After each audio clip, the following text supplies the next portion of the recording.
Somewhere in the pine belt of the American South, a caterpillar feller buncher is still eating timber.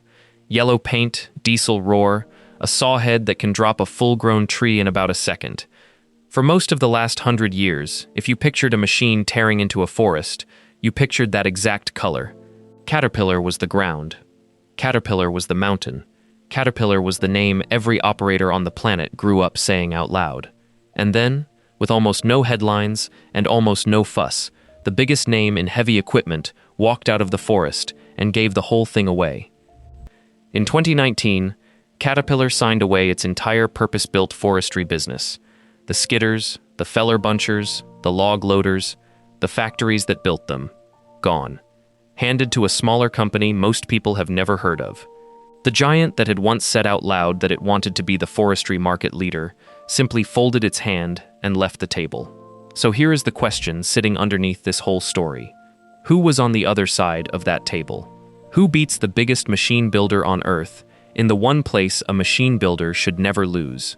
And the answer is not some rival giant from Japan or Germany. The answer is a family from a Finnish village that most people cannot even find on a map. A village called Vieramäe. To understand how that happened, you have to understand that logging today looks nothing like the old films. Forget the axe. Forget the chainsaw crew. Forget the whole tree dragged down the hillside behind a screaming skidder. In most of the world's managed forests now, the work is done by two machines moving together like a pair of dancers. The first one is a harvester. It rolls up to a standing tree, grabs it with a steel head, slices it off at the base in about a second, then strips away every branch and cuts the trunk into exact measured lengths before the tree has even hit the ground. Every log is sized by computer and priced before it ever reaches the mill. The second machine is a forwarder. It comes in behind, lifts those cut logs clear off the soil, stacks them onto its own back, and carries them out to the roadside without ever dragging a trunk across the forest floor. It picks its way over soft, wet ground and moderate slopes that would bog a heavier rig, planning its own route as it goes. That method has a name. It is called cut to length, and it is the whole reason this story is a Nordic one. Cut to length was not dreamed up in Georgia or Oregon. It was born in the forests of Sweden and Finland in the 1970s, where the trees are smaller, the winters are savage, and the soft ground is far too precious to rip apart.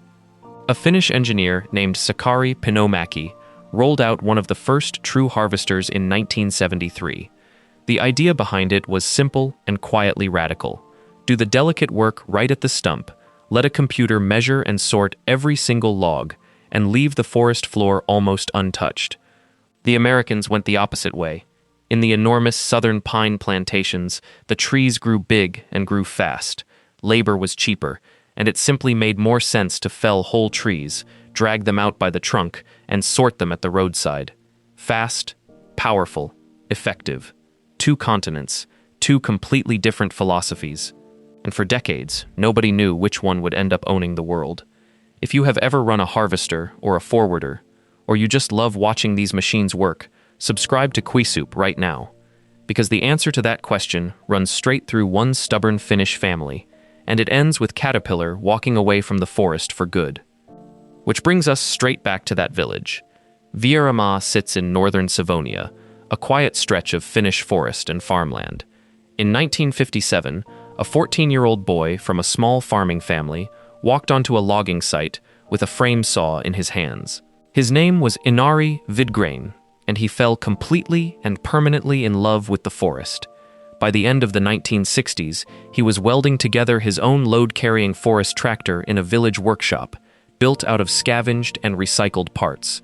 When he drove that ugly brute of a machine out into the daylight, the whole village stopped and stared. Now, there was a dog that roamed that village, a mottled gray mongrel, not much to look at, but a relentless hunter that never once let a man come home empty-handed. That dog's name was Ponsse. Somebody looked at Inari's contraption and asked what kind of a Ponsse that thing was ever going to be, and Inari decided, right there on the spot, that it would be Ponsse. In 1970, Inari went to the local council and asked them to build him a proper factory hall. They argued over it, and the motion passed by a single vote. One vote is the entire reason this company exists at all. In its first 10 years, that little factory turned out just 50 machines. 50. And the family that started with those 50 tractors was about to do something to Caterpillar that nobody in 1970 would have believed.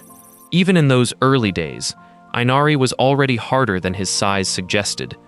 He took his crews down into Germany to clear forests that violent storms had flattened, learning firsthand exactly what a machine had to survive out in the real world. Then, in 1983, Ponsse released a forwarder called the S-15.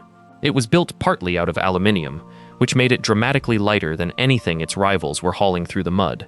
And all of a sudden, this village workshop was beating the big established names on their own ground. After that, the animals arrived. Ponsse started naming its machines like a private zoo. The bear, the ergo, and the scorpion doing the cutting. The elk, the buffalo, the bison, and the elephant hauling the logs. The buffalo grew into a worldwide bestseller. The company floated on the stock market, and its shares trade in Helsinki to this day, but the family never once let go of the wheel. When Einari Vidgren died suddenly in 2010, at only 67 years old, his son Juha stepped straight into the chairman's chair, and the firm stayed exactly what it had always been, a family business from Vieramäe.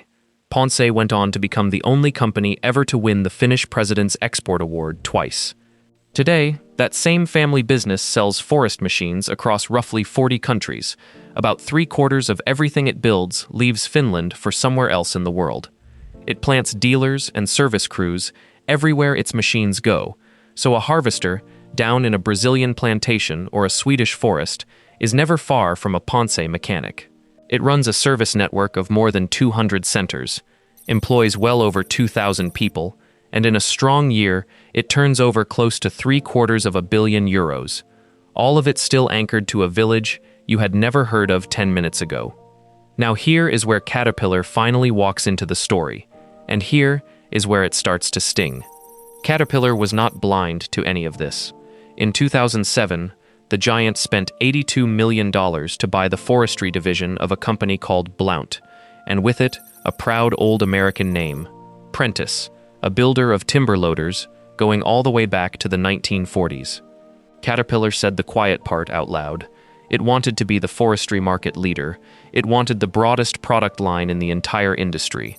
It painted the whole operation yellow and pushed it out through the cat dealer network, the single most powerful sales machine heavy equipment has ever built. On paper, the fins should have been flattened. But look closely at what Caterpillar actually bought that day. Feller bunchers, skidders, knuckle boom loaders, every last one of them a whole tree machine, built for the American habit of dragging trunks out of the woods by the roots. Caterpillar had bet everything on the old philosophy at the precise moment the world's forests were switching over to the other one. Tell me down in the comments whether you would rather run a Finnish harvester or an American feller buncher, and subscribe to Quisoup, because what the giant did next still stuns the operators who watched it unfold. Cut to length just kept spreading. Out of Sweden and Finland, it pushed deeper into Europe, into Germany, into the plantations of South America, into every place where the ground was soft, or the trees were slender, or the owner actually cared what the forest looked like the morning after. Landowners wanted precision, less damage, and clean ground left behind, and cut to length gave them all three. And that was the one single game Caterpillar had never truly learned to play. By 2018, the giant had seen enough. Caterpillar quietly agreed to sell its entire purpose-built forestry business to a company called Weiler, and by 2019 the deal was finished.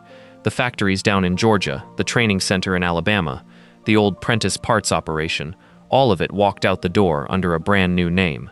Caterpillar, the same company that just 11 years earlier had announced it was going to lead the forest, simply stopped building purpose-built forest machines altogether. It did not lose to America. It lost to an idea it never controlled, and to a stubborn family that never once stopped believing in it. Because Ponsse did not blink. It did not drift away from the forest, and it did not hand its business to anybody. It doubled down on the one thing it had done since a 14-year-old picked up a frame saw.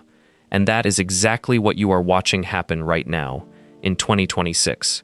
This very year, while Caterpillar's own name has vanished from the purpose-built forest, Ponsse is pouring about €10 million into its Vieramäe factory, raising fresh welding halls, so it can forge the heavy hearts of its machines in-house, rather than buy them in. And just down the road in Iisalmi, where it has quietly been rebuilding worn components since 2010, it is now spending about 5 million euros of its own money, alongside European Union backing, to build something it calls the refactory. The plan is almost arrogant in its confidence. Take a worn-out forwarder, strip it right down, remanufacture the key components, and send that machine back out into the forest with close to double the working life it had before. Ponsse is even building a digital marketplace for those rebuilt parts, using its own data to predict which components will fail before they ever do. Caterpillar sold the forest and walked away. Finland is quietly rebuilding it, one recycled part at a time. So think back to that very first question. Who on earth beats the biggest machine builder on the planet, in the forest of all places? Not a bigger giant. A dog named after nothing, a boy with a frame saw, and a council vote that scraped through by one. The forest was never going to be won with a bigger machine. It was won with a smarter idea. Born in a Finnish village the American giant never bothered to understand.